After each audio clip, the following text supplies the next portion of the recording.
Apito árbitro! Começa o Visitantes Esporte Clube. Com Bruno Santos e Arthur Crispim.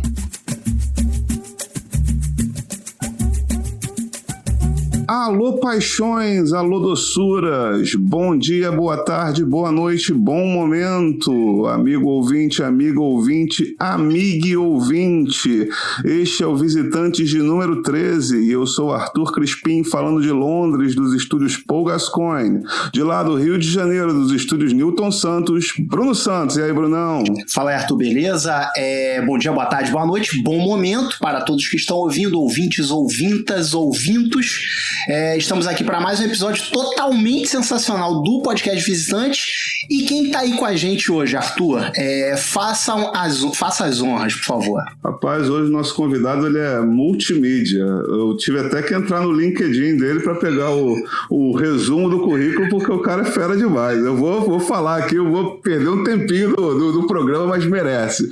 Vamos lá. 2 medalhas de ouro nos Jogos Sul-Americanos, medalha de bronze no PAN de Santo Domingo, República Dominicana 2003, ouro no PAN do Rio 2007, medalha de ouro na Universiade de Belgrado 2009, ouro nos Jogos Mundiais Militares do Rio 2011, graduado em Gestão Esportiva e Educação Física, embaixador da campanha Jovem Negro Vivo da Anistia Internacional, que atua em defesa dos direitos humanos do mundo. É educador voluntário no projeto Caravana do Esporte, que atua em parceria com a Unicef pelo direito ao esporte, idealizador de projetos de interação do esporte com a dança, música e artes visuais, integrante do grupo de rap Senzala High Tech, desenvolve trabalhos como palestrante motivacional, educacional, empresarial, comentarista esportivo, CEO do Malik e tem um blog sobre artes marciais no portal UOL. É uma honra recebê-lo aqui, Diogo Silva. Seja bem-vindo. Bom dia, boa tarde, boa noite. Vai conquistando a primeira medalha de ouro para o Brasil na regressiva. Diogo Silva, o PAN tem um novo medalhista de ouro. Lindo. A primeira medalha de ouro é do Brasil. Diogo Silva, sensacional! Um grande abraço a todos vocês, quem está no Brasil, quem está em Londres, fora. É um grande prazer estar aqui batendo esse papo. Parece até mentira, né? Muita informação, mas é uma carreira extensa que eu comecei muito jovem, comecei lá nas categorias de base na infância. Hoje eu tenho 39 anos, então esse é um dos motivos aí desse currículo tão extenso. Loucura, eu tenho exatamente a mesma idade que o Diogo e eu não fiz 0,01% do que ele fez na fita. E vamos iniciar aqui esse papo perguntando, obviamente, do começo. Diogo, como o Taekwondo entrou na sua vida? Eu espero ter falado Taekwondo corretamente. É isso mesmo. O Taekwondo, ele é uma grande pegadinha, né? Porque ele é de origem coreana. Na época não existia Sul e Norte, né? Então é da origem coreana. E a pronúncia do Taekwondo é porque ele tem um KWO. Isso não existe no nosso alfabeto, então a gente não sabe que som isso tem, mas isso existe no alfabeto coreano, que tem um som de won, como se fosse aquele som do won do infinito, né? Então quando a gente fala Taekwondo, como se fosse o Wando. Mas aí vai a brasileirando e fica Taekwondo, depois vai pro Taiken, né? Vai ali pra baixar, já virando Taiken. Aí tem vários nomes. E esse esporte, ele surge na minha vida totalmente por um acaso. Eu sou de São Sebastião, litoral norte de São Paulo, que é a mesma cidade do grande surfista Gabriel Medina, bicampeão mundial. Nós somos da mesma cidade, de bairros diferentes. E essa cidade de São Sebastião é uma cidade muito pequena, uma cidade litorânea, e que existia um único clube na cidade. Eu sempre fui muito hiperativo, sempre fui muito agitado e precisava de esporte para gastar energia. Então, o primeiro esporte que eu pratiquei foi natação. Natação começa ali com 5, 6 anos. A primeira modalidade que eu... modalidade olímpica, uma modalidade tradicional, popular do Brasil, é a natação. É a primeira modalidade que eu faço competições, participo de torneio, é a natação. Mas ainda não supria, ainda precisava de mais coisas. E eu sempre fui muito fã de filmes de luta. filmes de luta sempre foram a minha grande paixão. Mas na cidade não tinha aulas de arte marcial, é difícil de achar aulas de arte marcial. E aí minha mãe falou, vamos num clube, que só existe um na cidade, e a única chance da gente achar alguma coisa. E na época, na década de 80 para a década de 90, o Jean-Claude Van Damme era a grande estrela das artes marciais, com o filme O Grande Dragão Branco. E aí vai nascendo também a estrela do Jet Li, do Jackie Chan. Esses são os grandes personagens que vão me rodeando nessa época. Já tínhamos a imagem do Bruce Lee. E eu queria... Na verdade, eu nunca pensei em ser atleta ou ser um competidor. Na verdade, eu queria ser ator de filmes de arte marcial, mas eu nem sabia que isso existia, porque eu queria fazer o que os atores faziam. Hoje eu sei que o nome é dublê, que é um ator de arte marcial, mas na época eu não tinha a mínima ideia. E aí, quando eu fui nesse clube, eu vi uma aula de judô, eu falei, não, o judô não chuta, então não é o que eu estou procurando. Eu vi capoeira era mais próximo, mas não era o que eu estava procurando. Aí quando eu vi o taekwondo, as pessoas de roupa branca, faixa preta, pulando, dando chute, falei, é isso, foi paixão à primeira vista, eu tinha 7 anos de idade. Maravilhoso. E uma coisa engraçada, né? Eu sou um pouco mais velho que você, do que o Bruno, eu tenho 42.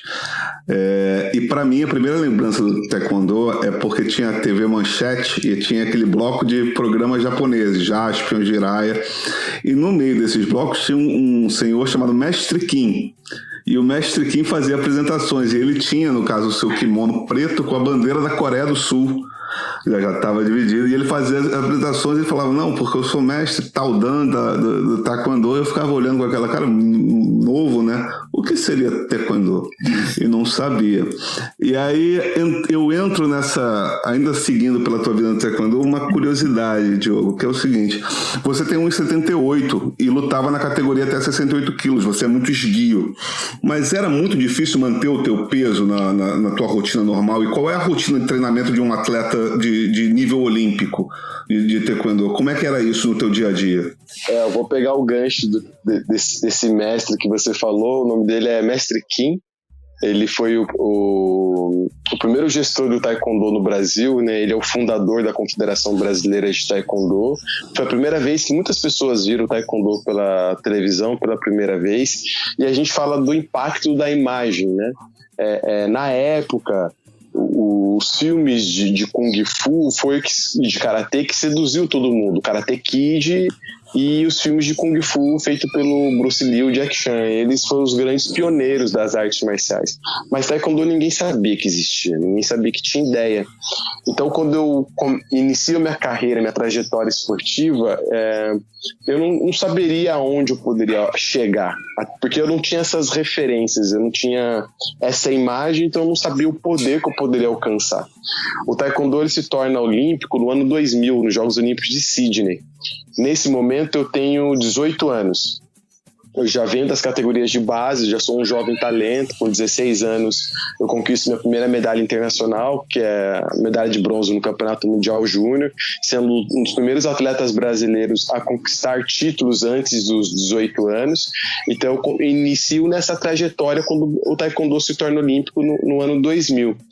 Então a primeira representatividade de atletas olímpicos é uma mulher, que é a Carmen Carolina, ela que vai para os Jogos Olímpicos de Sydney no ano 2000, e eu estou assistindo esses Jogos Olímpicos pela televisão, e eu me emociono muito em ver essa atleta lá competindo, e eu falo, nossa, no próximo eu quero estar, que é os Jogos Olímpicos de Atenas 2004, que é os Jogos Olímpicos que eu classifico, com 22 anos. Mas a trajetória do ano 2000 para o ano 2004, ela foi abrindo portas, porque nenhum treinador, nenhum técnico, ninguém sabia como chegar nos Jogos Olímpicos, ninguém sabia quais eram as regras para chegar nos Jogos Olímpicos.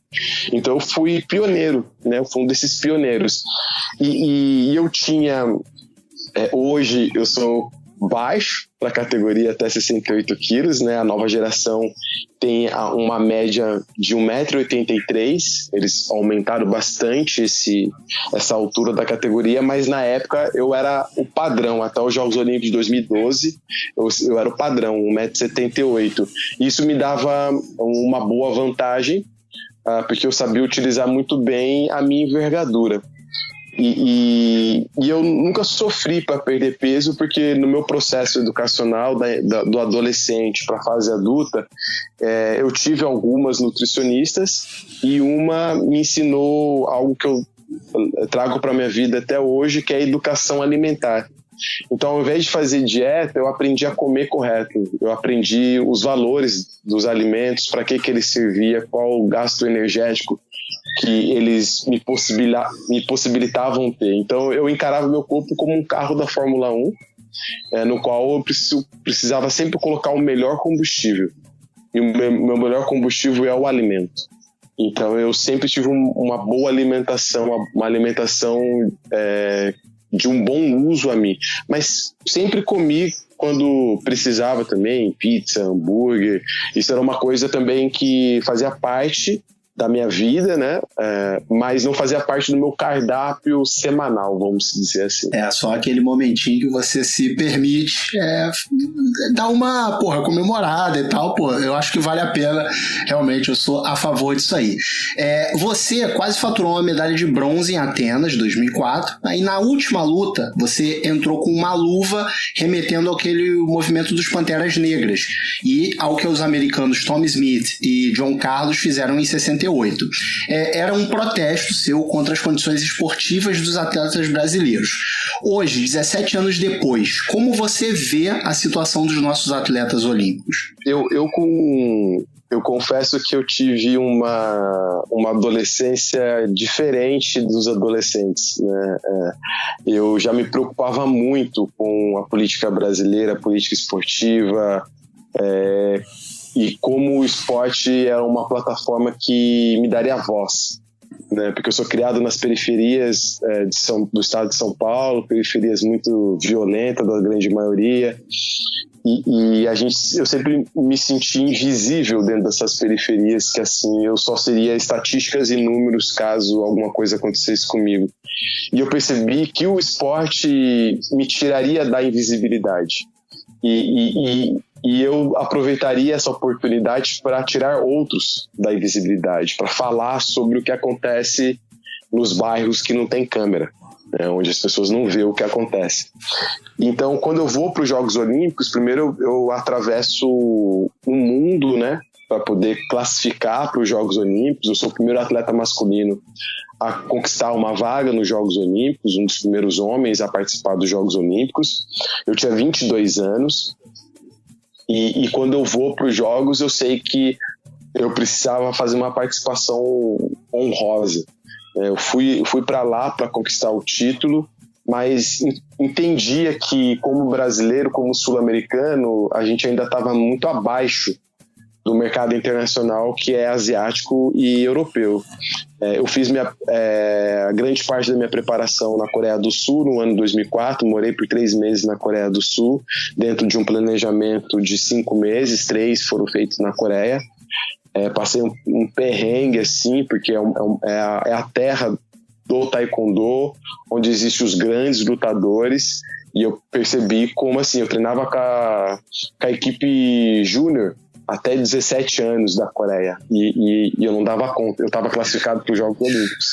Caramba. Só para a gente ter uma ideia como o nível do brasileiro estava muito abaixo ainda do nível asiático.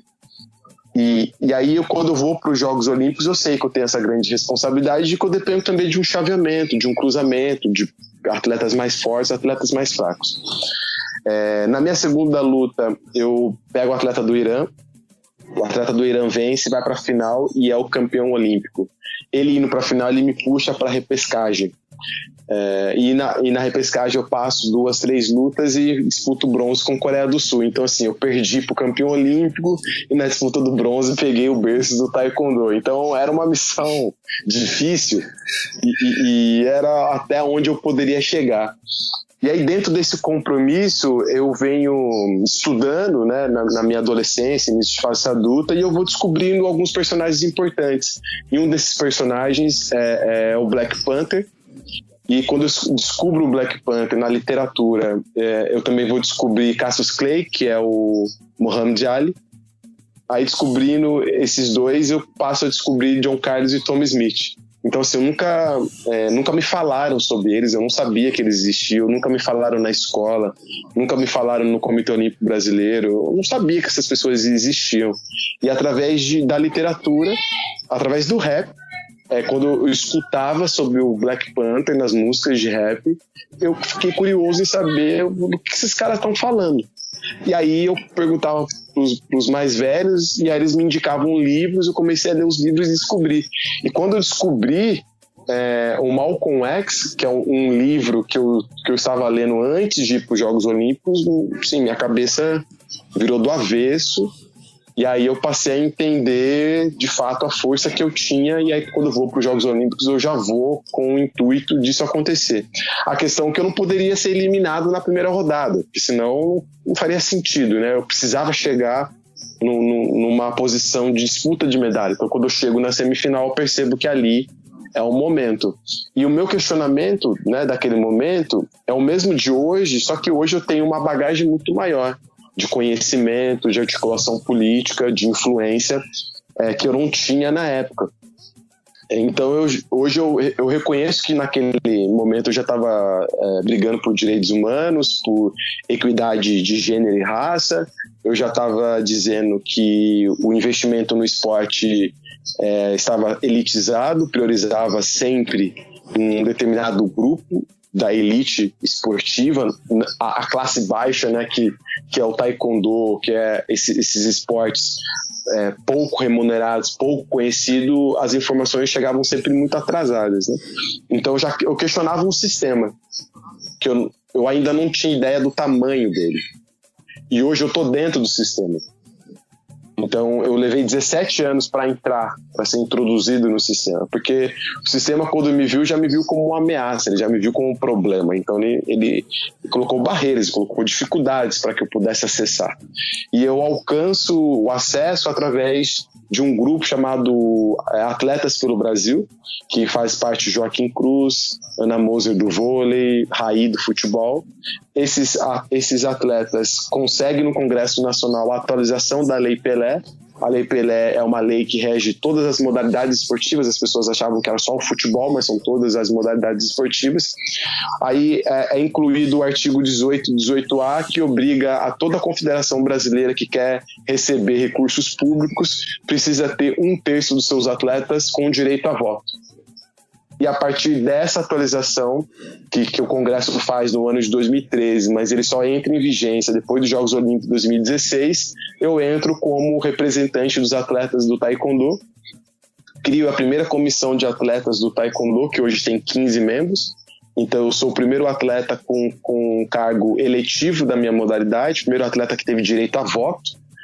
E hoje eu consegui colocar 15 atletas com direito a voto depois de 4 anos que eu entrei, e depois subi para a comissão dos atletas do Comitê Olímpico Nacional, do Comitê Olímpico Brasileiro, como o atleta mais votado, e entro dentro do sistema. E só entro exatamente pela democratização do voto. Então, assim, a gente percebe que no processo da história a democracia é lenta. E essa lentidão faz que a gente demore para alcançar determinados lugares. A questão da democracia, de como os movimentos são utilizados, né, como massa de manobra até conseguirem realmente alcançar o poder que eles merecem, se repete em vários modelos da nossa sociedade. Diogo, eu sou um amante de esportes em geral, inclusive do Taekwondo. Tem duas coisas que me deixam maravilhado no Taekwondo. Uma é que o Taekwondo é um esporte que permite que vários atletas de países periféricos das Olimpíadas cheguem. Já teve medalha da Costa do Marfim, Níger, Afeganistão. Eu sempre achava mó barato, porque eles chegam ali. Às vezes você não conhece, porque, assim, amante do esporte como eu sou, mas eu sou leigo. Então, às vezes, mas quem é esse rapaz aí? Porque na outra Olimpíada ele não estava ali, o cara já chega como um raio. E tem uma outra coisa também que é super interessante. A gente já bateu o papo de como você chega a Atenas, sendo com 22 anos, e aí temos Atenas, aí temos Rio 2007, que depois a gente até vai aprofundar com você na medalha de ouro. Aí em 2008 a Natália Falavinha ganha o bronze nos Jogos de Pequim, e em 2012 você chega de novo a uma situação de repescagem para buscar medalha de bronze. E aí entra outra paixão que eu tenho no taekwondo. Porque no taekwondo, dependendo dos golpes, você tira uma margem de distância de pontos muito rápido, né? Você pode virar não é uma questão como o judô, que você trava no yoko, você trava numa situação daquela e você de repente ganha por meio ponto e não consegue. No taekwondo, se você chegar de repente com 4 pontos de diferença, dependendo de um chute na cabeça, acabou e você ganha. E essa luta, se eu não me engano, com o Tommy Johnson em 2012, você perde no último segundo. E aí é uma coisa que pra gente que não é atleta de excelência, que é só leigo, amante dos esportes, a gente nunca vai ter essa noção. E eu gostaria de saber de você. É uma pergunta muito dura, assim, mas assim, é possível descrever esse tipo de sensação do seu esforço todo durante 4 anos? Assim, não diminui nada a sua excelência, mas naquele momento a medalha estava no teu alcance e por um segundo ela desaparece? O que dura 1 milésimo de segundo, né? Um piscar de olho. É assim que se ganha, que se perde uma medalha olímpica. E é como se eu tivesse sofrido um acidente e aí você acorda e você não entendeu o que aconteceu. É dessa velocidade, é dessa magnitude. Então, o processo de compreensão e entendimento do que aconteceu nos Jogos Olímpicos, eu levei quase 2 anos para entender. Porque eu saí dos Jogos Olímpicos de 2004 com probabilidades de ser um medalhista em 2008. Porque de 2004 a 2008 eu ganhei Jogos Sul-Americanos, ganhei Jogos Pan-Americanos, estava bem ranqueado, então a projeção era boa, né? E aí o PAN do Brasil bagunça a minha classificatória dos Jogos Olímpicos de 2008 em Pequim, eu não vou. Então eu tive um gap de 8 anos. Então, em 8 anos, muita coisa muda. Ninguém sabia se eu ainda ia continuar sendo titular, se eu ia ser superado, se eu ia ter uma lesão, né? Então, quando eu chego com 30 anos, a comissão técnica, os dirigentes achavam que eu não seria capaz de ir para um segundo Jogos Olímpicos com 30 anos, com um gap de 8 anos. E aí eu faço uma projeção de 2008 a 2012, pessoal, que assim, eu precisava ganhar 2 títulos mundiais para que eu me considerasse de fato que eu tinha potencial de ser um medalhista. Eu não queria ir para Londres para participar. Assim, ou eu tenho condições de medalha ou eu não tenho. Esse era o meu foco. E aí eu vou para o Campeonato Mundial Universitário na Sérvia no ano de 2009 e ganho. Eu sou o único atleta brasileiro masculino a ganhar esse título. E depois eu vou para o Campeonato Mundial Militar em 2011, eu representava a Marinha do Brasil na época e ganho. Então eu bati minha meta, né? E então eu me senti apto e aí eu vou para o circuito mundial para disputar a vaga dos Jogos Olímpicos e fico em terceiro e conquisto a vaga direto. Então, assim, eu fui o único brasileiro a conseguir em um ciclo olímpico resultados tão expressivos. Então eu entro nos Jogos Olímpicos de Londres como cabeça de chave entre os 6 melhores do mundo. Então no sorteio de chaveamento os 4 melhores eu só iria enfrentar na semifinal. Lógico que os Jogos Olímpicos têm as zebras, tem N possibilidades. E como você falou, né? O taekwondo é um dos pouquíssimos esportes que um cara do Afeganistão pode ser campeão olímpico, da Costa do Marfim, do Níger, um atleta da República Dominicana e um brasileiro também. Então, ele é possível, porque são chutes extremamente rápidos, milésimos de segundos os placares viram e há essa possibilidade. E aí eu passo as 8ª, quartas de final, chego na semifinal, enfrento o atleta do Irã que já era cotado para ser o campeão olímpico. A gente empata em tudo e aí o árbitro precisava decidir quem ia para a final ou não. Ele decidiu que o atleta do Irã ia para a final. Então ali já foi meu primeiro baque. Mas eu falei, bom, já estou na repescagem direto, já vou pro bronze e não tenho tempo para pensar nisso. Nesse intervalo, que foi aí um intervalo de 40 minutos da minha semifinal para a disputa do bronze, eu tive uma hipoglicemia. Né? O que seria? Eu fiquei muito tempo sem comer, nessa adrenalina de estar conseguindo chegar na disputa de medalha, que eu almocei meio-dia e era 7 horas da noite, eu não tinha comido. E tive um esforço gigante para disputar a semi. E aí minha taxa de açúcar foi lá para baixo e de repente comecei a ver um monte de bolinha piscando assim. Aí chamei o preparador físico e falei, cara, não tô legal, tá acontecendo alguma coisa. E aí ele não soube muito bem o que estava acontecendo. Daqui a pouco comecei a ter câimbra. Eu tinha câimbra no rosto, tinha câimbra na sola do pé, tinha câimbra nas costas, no pescoço, assim.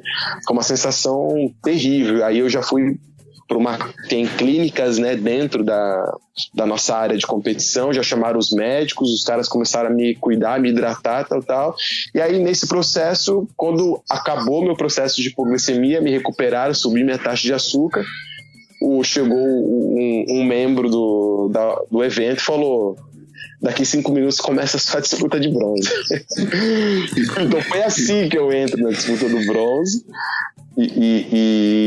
E aí a luta vai com o atleta dos Estados Unidos, que era um jovem talento também. A gente já tinha disputado 3 grandes torneios, a gente já era concorrente direto.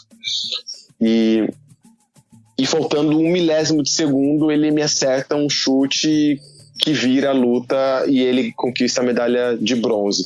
E esse 1 milésimo de segundo eu levei quase 2 anos para entender. Porque a minha cabeça não entendia como eu saí daqueles Jogos Olímpicos sem a medalha olímpica. Eu não entendia.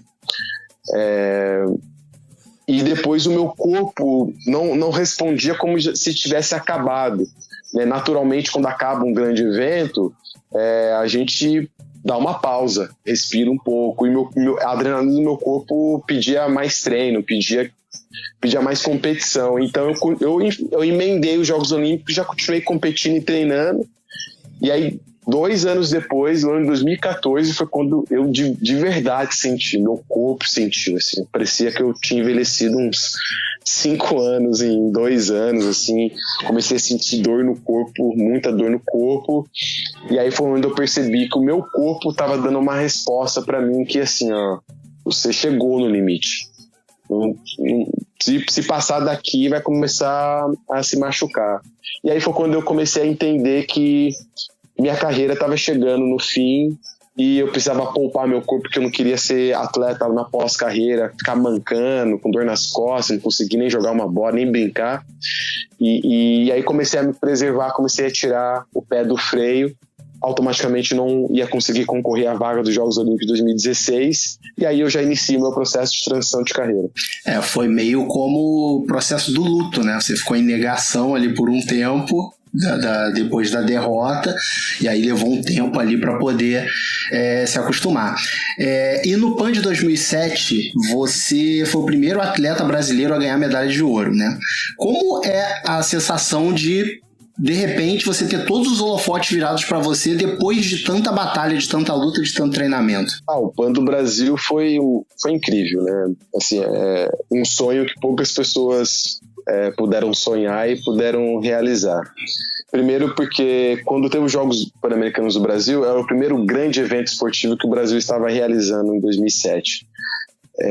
Foi uma festa, assim, foi uma celebração quando o Brasil conseguiu a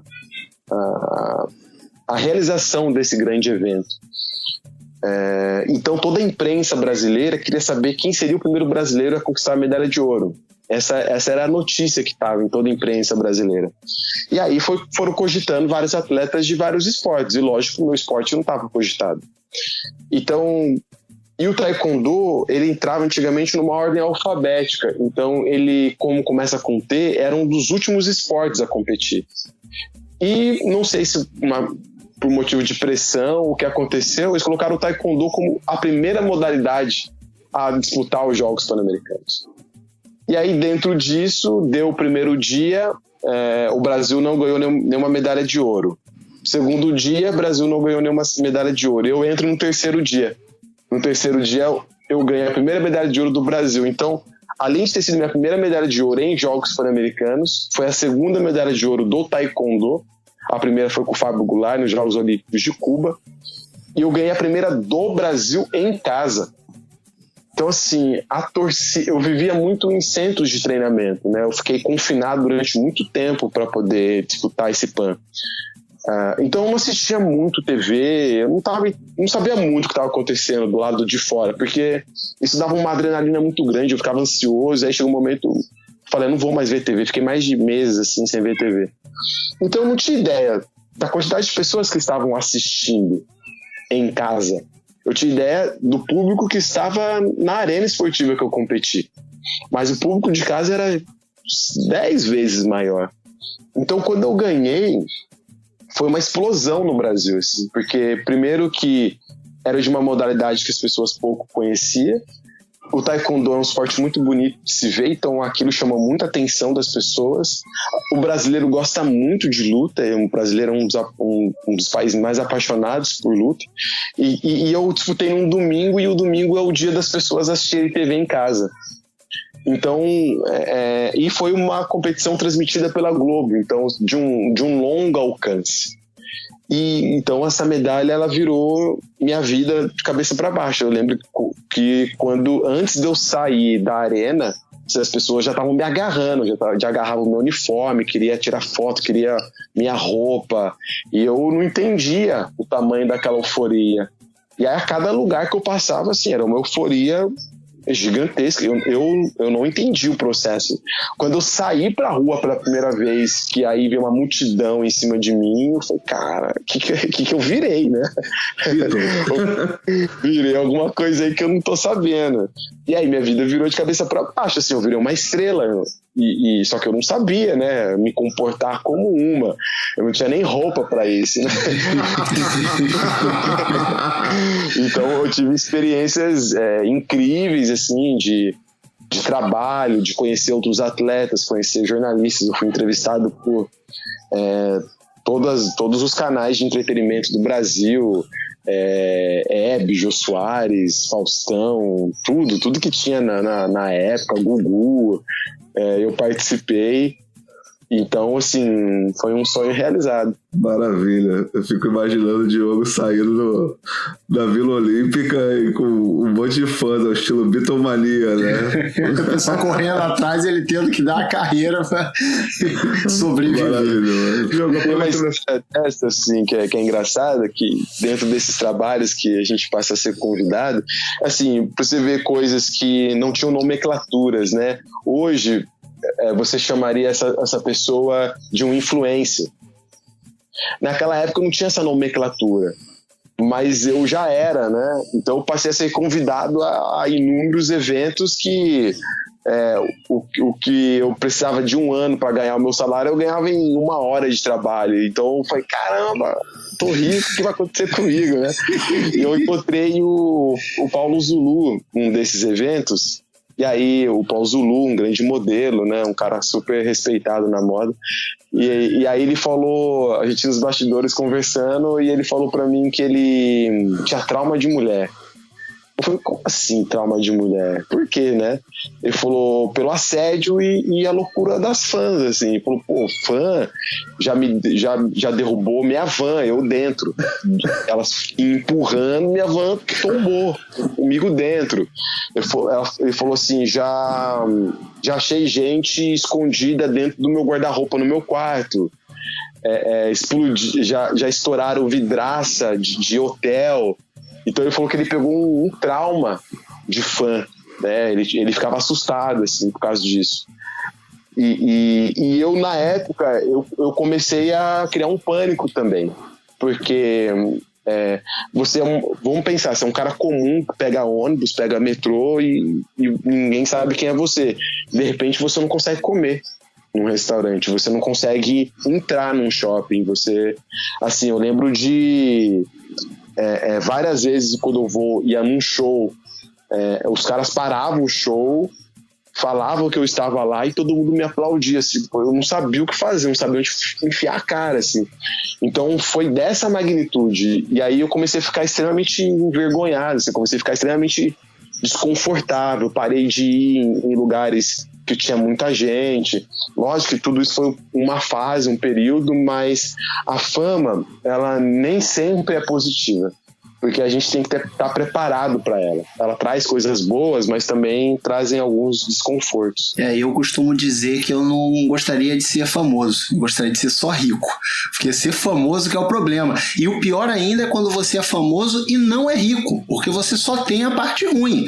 E aí é que complica. Mas manda aí, Arthur. Eu concordo plenamente com você. A pessoa ser famoso e não ser rico, que tristeza. Diogo, aproveitando esse gancho, a partir dos Jogos do PAN 2007, como você falou, a gente tem uma série de grandes eventos no Brasil. E os Jogos Mundiais Militares acabam fazendo parte desses eventos. E houve uma série de atletas que foi alçado as patentes militares para disputar isso. Você foi campeão dos Jogos Mundiais Militares, representando a Marinha. Eu queria te perguntar como é que foi essa transição para o meio militar, se a adaptação foi fácil em termos de esportista e em termos de cidadão. Você poderia explicar isso para a gente? Foi uma transformação impactante, ela impactou minha vida. O que acontece? Nós que somos atletas no Brasil, a gente vive uma montanha-russa, né? Assim como todo cidadão brasileiro. Então, o que me manteve no esporte foi uma política pública chamada Bolsa Atleta.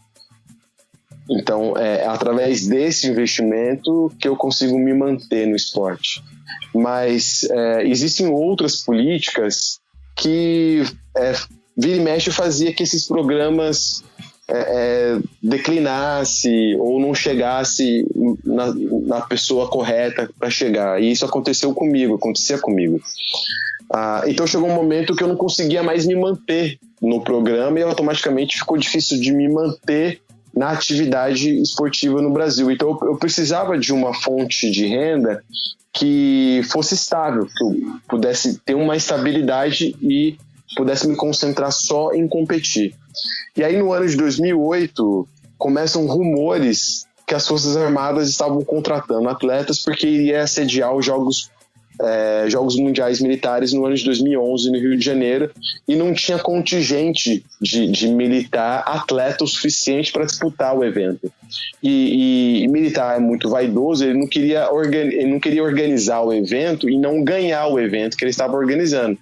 E aí eles criam uma portaria, criam uma possibilidade de contratar atletas.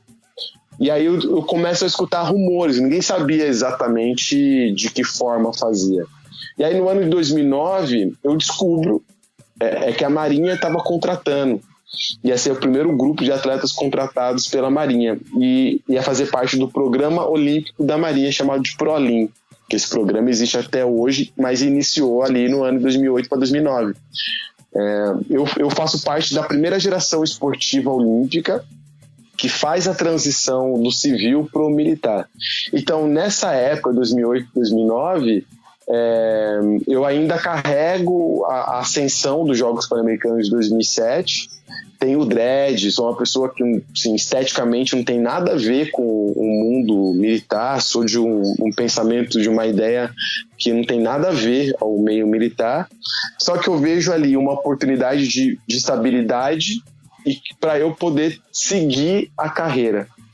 E aí eu entro no programa, eu passo via edital, tenho que cortar o cabelo, cortar a barba, e aí faço os primeiros 3 meses de serviço militar para aprender ordem unida, farda, patente, aquelas coisas de militar.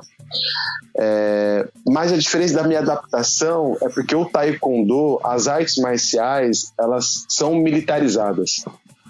Então a origem delas são origens com foco em guerra, né? Porque antes da arma de fogo, o poder bélico eram os grandes lutadores, né? Samurais, vikings, e todo mundo que tinha habilidades manuais com espada. Então já se desenvolvia a luta. E a luta entra dentro de um quadro bélico. Ele torna-se militar, ele é militarizado. Depois ele vira esporte, vira modalidade olímpica, mas as artes marciais não perdeu esse sistema militarizado. E o taekwondo, ele é assim, é cheio de ordem, né? tem a formação, é ordem, hierarquia de faixas, é ordem, hierarquia de uniformes, é ordem, é sempre do mais velho para o mais novo, é ordem. Então tem o taekwondo, são vários sistemas militarizados que é adaptado ao meio esportivo. Então quando eu entro no meio militar foi fácil entender aquele universo e os comandos, porque são comandos que eu tinha no dia a dia. O difícil era lidar com um universo social totalmente ao avesso do meu. Então isso foi bem difícil. E eu ficava concentrado ali muito em ser um bom atleta e um bom competidor. Acabava meu expediente, queria ir embora, né? Então o contrato do atleta ele é de 8 anos, né? Ele não pode ficar mais do que 8 anos e anualmente ele é revisado. Então todo ano meu contrato era revisado através de resultados, né? Então durante 8 anos eu tinha que manter os meus resultados e aí encerro o processo de 8 anos no ano de 2017. E quando eu ganho o campeonato, Jogos Mundiais Militares, nenhum atleta do taekwondo nunca tinha ganho esses jogos. Então mais uma vez eu entro ali para ser o primeiro. Então eu ganho dentro da Marinha a primeira medalha do taekwondo. Então assim, foi mais um momento de muita festa. Depois eu ganho uma honraria, que é uma grande medalha de serviço prestado, né, que é uma das grandes estrelas assim que a Marinha tem. E cumpro ali minha missão. E aí, até aproveitando isso, quando você fala sobre a parte de muito diferente da sua vivência, de você como pessoa e tal, o lance da Marinha, você desde os tempos de atleta, desde muito jovem, pelo que você contou pra gente, você sempre teve essa coisa essa sua veia ativista, assim, por assim dizer, principalmente no tocante ao movimento negro. Você acha que a sua carreira pagou um preço pelo seu posicionamento, por você se posicionar? E aí eu até completo com uma outra perguntinha. Você acha que talvez isso de poder prejudicar evita com que muitos outros atletas também se posicionem? Eu sei que o mundo ele é revisto a cada década, né? Então, depois de 10 anos, a gente olha para trás e tenta consertar coisas que a gente não consertou na década passada. Quando eu faço meu manifesto em 2004, com 22 anos, eu percebi que o brasileiro não estava preparado para aquilo. Eles não entenderam o que estava acontecendo. Assim, eu estava avançado, eu estava à frente daquele tempo.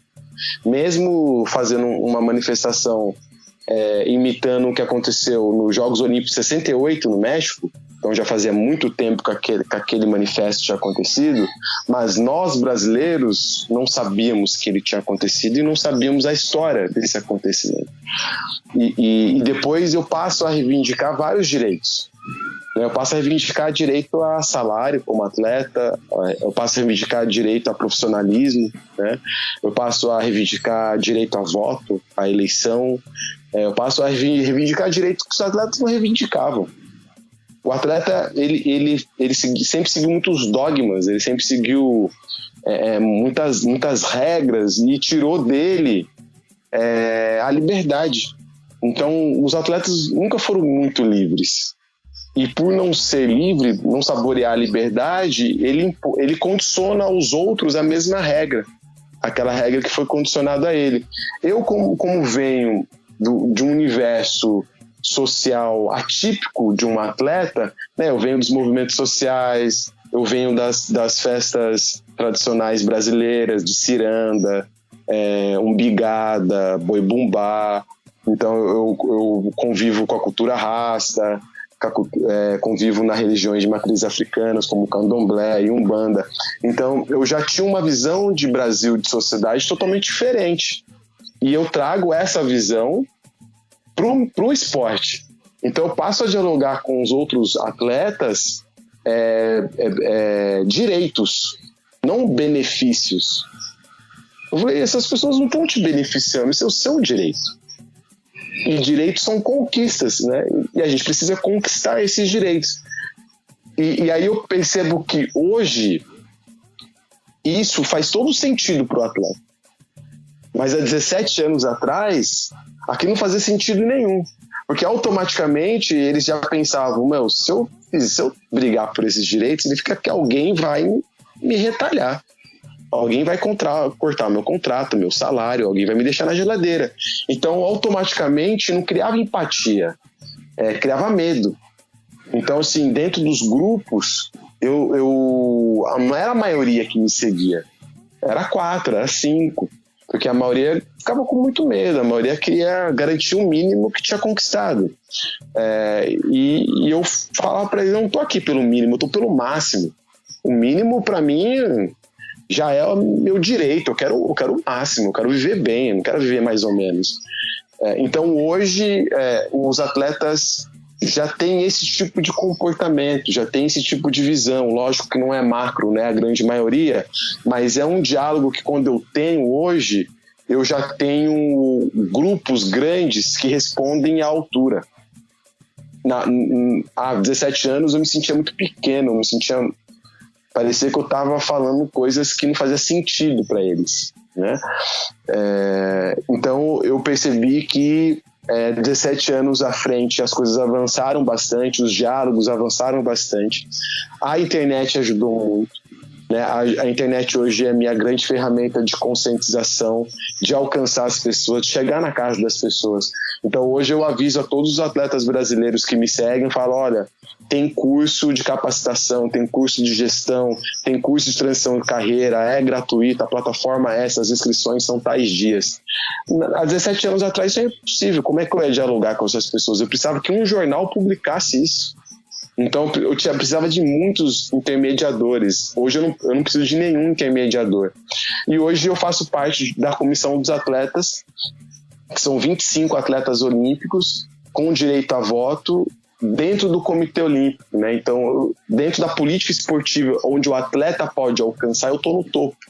E dentro do topo, hoje, eu proponho políticas afirmativas. Então, assim, eu trago do movimento social o que é uma política afirmativa, porque eu sou fruto de políticas afirmativas, né? A criações de cotas, as criações de ProUnis, a criações de possibilidades que a periferia possa estudar.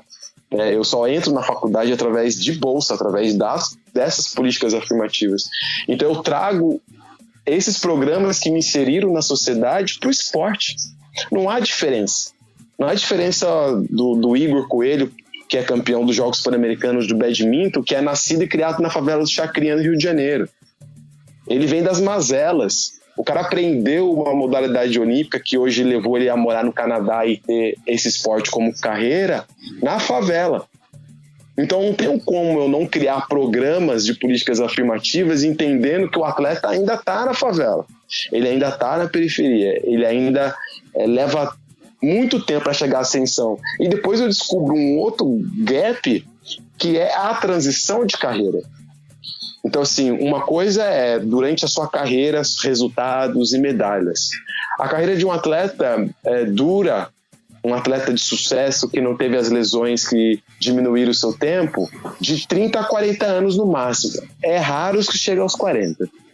É padrão de 30 a 34. Os atletas encerram e param. Se esse atleta não acompanha junto com seus estudos, quando ele chega aos 34 anos, ele fala, como é que eu vou me inserir no mercado de trabalho? Porque daí o mercado de trabalho não me pede medalha. Ele me pede graduação, ele me pede inglês, ele me pede capacitação, ele me pede especialização, e eu não tenho. Então a gente começa a pressionar o sistema de dentro para fora, dizendo, olha, tem que criar programas educacionais para o atleta. Ele não pode sair daqui sendo medalhista olímpico e não ser aceito no mercado de trabalho. Então, hoje é esse lugar que eu estou. Esse lugar que eu estou é fruto daquilo que eu comecei há 17 anos, mas hoje o Brasil está mais maduro para essas propostas do que há 17 anos atrás. Diogo, você depois de encerrar a tua carreira, você começou a enveredar, como você falou, nessa preocupação cultural e social. Esporte, educação e cultura sempre andam lado a lado, por mais que tentem separar ou que tentem subestimar. Então você teve, assim, das coisas que eu li uma matéria muito legal na Vice, por exemplo, que você fala que a caravana de esporte te renova o prazer em lutar, em ensinar suas vivências esportivas. Você hoje faz parte de um coletivo de rap, o Senzala High Tech, entre várias outras coisas, tem o Malik também, entre várias outras coisas que entrelaçam essas tuas vivências, a cultural, a educacional e a esportiva. E aí eu te pergunto, como é que tá a tua carreira hoje? O que você anda fazendo em termos mais concretos para o pessoal poder saber por onde anda o Diogo Silva? Eu dentro do meio esportivo, eu me considero um ambulante, né? Aquele que não tem um lugar fixo de trabalho, né? Meu trabalho é rotativo. Meu trabalho é de encontro às pessoas. A pandemia me impediu fisicamente de encontrar as pessoas, eu continuo fazendo isso online, à distância. Então, hoje eu faço parte da comissão dos atletas, que é um cargo político esportivo, eletivo. Então, ali, o meu mandato ele iniciou agora, em janeiro de 2021, e vai até os Jogos Olímpicos de 2024 na França. E durante esse processo, o meu embate é de criar possibilidades e plataformas para que o atleta possa se desenvolver por inteiro. Não só como atleta, mas como humano, como cidadão, por inteiro, né? E direitos, benefícios e direitos, conquistas, né? Então essa é minha política esportiva que eu faço junto à comissão dos atletas do Comitê Olímpico. Eu também faço a carreira de palestrante, carreira de educacional, né? Eu sou um educador social, então eu levo o taekwondo para os jovens, pessoas que nunca puderam praticar, e através do esporte eu desenvolvo a educação. Eu desenvolvo sonhos, eu desenvolvo perspectivas de futuro, né? Tem uma narrativa que a minha história serve como base para que eu possa orientar e ampliar o conhecimento de outros jovens. Então esse é um outro campo educacional que eu desenvolvo. Então eu faço parte de um grupo chamado Senzala High Tech, que traz arte, música e movimento urbano, e que isso tem tudo a ver com o esporte, né? Quando a gente pega o surf, você percebe que o surf tem essa característica, o skate tem essa característica, os esportes radicais, todos que participam de X Games têm essa característica, e eu pego essa característica pelo movimento que eu vivo, que é o movimento hip hop, das culturas, e insiro no esporte, né? Então, e aí eu levo isso para a música. Então a música é um canal de comunicação que eu tenho.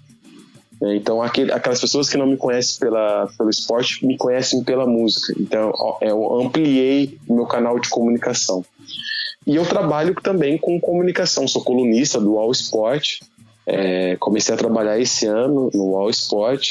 Uma experiência incrível também, poder escrever e poder passar a minha mensagem através da leitura. E então, assim, no fim, eu criei campos de comunicação, que está na política, que está na música e que está no esporte. Maravilha. E aproveitando que você falou aí da sua coluna no UOL, para encerrar aqui o nosso papo, em uma das suas colunas você diz que o capitalismo no esporte põe em xeque a saúde dos atletas e você defende a vacinação para eles.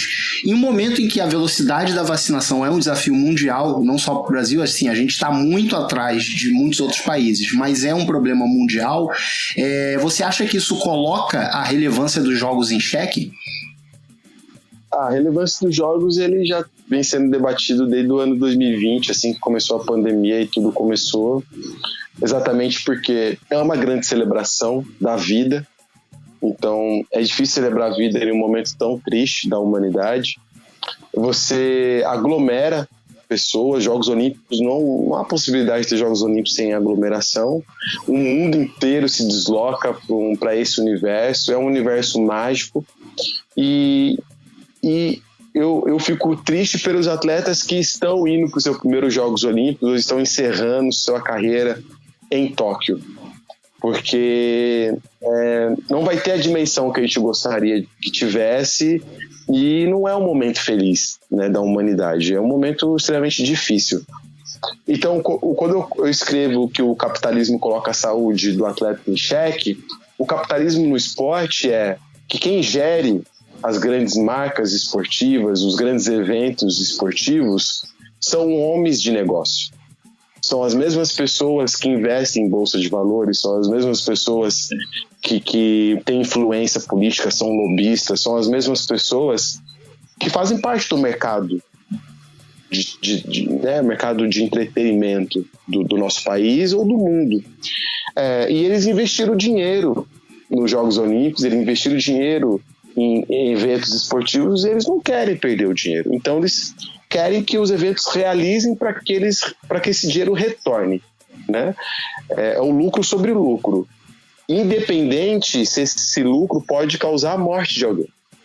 Então, quando eu falo do capitalismo que coloca a saúde do atleta em xeque, é porque os eventos esportivos já deveriam ter parado e não deveriam ter voltado. Não é cabível o futebol retornar, né? Não é cabível o vôlei retornar. Automaticamente que esses grandes eventos não param, o atleta também não para, porque o atleta ele vive de índice. O salário dele, que vai ser contemplado no ano que vem, depende desse ano. Então, se ele não compete esse ano, ele não renova o contrato do ano que vem. Então, ele tem que competir. Automaticamente, ele vai ter que treinar. E aí, ele já está exposto. Então, a saúde dele é colocada em xeque porque o capitalismo não quer parar de ganhar dinheiro nunca. Ele não quer uma trégua. E isso expõe atletas. Já tivemos um triatleta que faleceu essa semana. Já tivemos o Bruno Smith do vôlei de praia que ficou internado na UTI. E a gente vai começar a ver mais casos graves de atletas. Então, quando eu defendo que, já que o capitalismo não vai parar, que os atletas sejam vacinados. É o mínimo. O mínimo é preservar a saúde deles. Isso me faz lembrar de o programa anterior ao teu, o professor Miguel Ângelo da Luz. E numa das passagens, ele fala que uma das coisas que incomodava muito ele quando era técnico era que pessoas que eram fora do esporte o julgavam. O vice-presidente é advogado, como é que ele vai entender o meu resultado dentro de quadro? Então, esse papo com você nos permite sonhar que um dia as pessoas do esporte estejam capacitadas cada vez mais, como você estudou para isso, para que possam gerir o futuro do nosso esporte. E já que a gente falou de música do Senzala Hightech, lembrando Bob Marley, que você fique levante e nunca desista da luta, porque foi fantástico o papo com você. Super obrigado por ter vindo ao Visitantes. Conte conosco para divulgar quaisquer iniciativas que você tenha, porque aqui você tem 2 parceiros, porque a gente também é do subúrbio, a gente também conhece essa luta, cada um no seu corre. Então conte conosco, foi um prazer fantástico estar com você aqui. Com certeza, cara, muito obrigado mesmo por você ter aceitado o convite, por ter participado com a gente, por ter disposto esse tempo da tua vida aí pra gente. Então, cara, valeu mesmo de coração, muito obrigado mesmo. Bom, agradeço vocês aí pela entrevista, o tempo passou rápido, né? E todos os ouvintes aí que estão nos acompanhando, se cuidem que o bicho tá pegando. É isso aí. Com certeza. E a gente vai deixar aqui na descrição do episódio, a gente vai deixar o link do Spotify do Senzala Hightech, o link da tua coluna no UOL, para que o pessoal te acompanhe. A coluna do UOL, eu sou fã, muito boa. Se você quiser saber, por exemplo, do Gilberto Durinho, como é que ele tinha ter feito para fugir do camarojo, leia Diogo Silva no UOL. Eu recomendo. Valeu, gente. Visitantes. É isso aí, galera. Como vocês podem ver, o papo com o Diogo rendeu. A gente agradece mais uma vez o Diogo por participar desse papo comigo, com o Brunão, que foi sensacional. Queria também deixar meu agradecimento para Laura Conte, minha parceira de tantas aventuras, inclusive com o Bravata Connection, que foi o primeiro podcast que eu participei, e com a Vivian Schaffer. Queria agradecer as duas. Foram elas que conseguiram esse contato para mim e para o Bruno Não é isso, Brunão? Aproveita esse momento, então, já entra no embalo, que hoje não tem produção, não tem nem desculpa. Hoje é só contato e vamos nessa. É isso aí. Então, se você quiser participar da Hora do VAR, quando a Hora do VAR estiver de volta, só mandar mensagem pra gente em @visitantesec ou visitantesec no Twitter, @podcastvisitantes no Instagram e podcast.visitantes@gmail.com. Agora eu tenho feito também que eu tô lançando as caixinhas de pergunta no podcast Visitante lá no Instagram, que aí você pode só preencher lá com a sua dúvida pro VAR, comentário, reclamação, sugestão e mandar pra gente. E queria agradecer também rapidinho pra todo mundo que tá compartilhando. Pô, a Marie compartilhou um episódio nosso, a Nayara tem compartilhado, todo mundo, qualquer pessoa que compartilha, por favor, continue compartilhando, que a gente precisa muito dessa ajuda de vocês. Muito obrigado, galera, um beijo enorme. E ao som de Batucada de Senzala Hightech, o projeto musical do nosso convidado Diogo Silva, nós vamos encerrando o programa de hoje. Espalhe a palavra, semana que vem o programa está sobremaneira bom, certo, Brunão? Certíssimo, vocês não perdem por esperar. Beijo e até. Tchau, tchau. Balanção na madrugada, quebrando o silêncio da noite calada.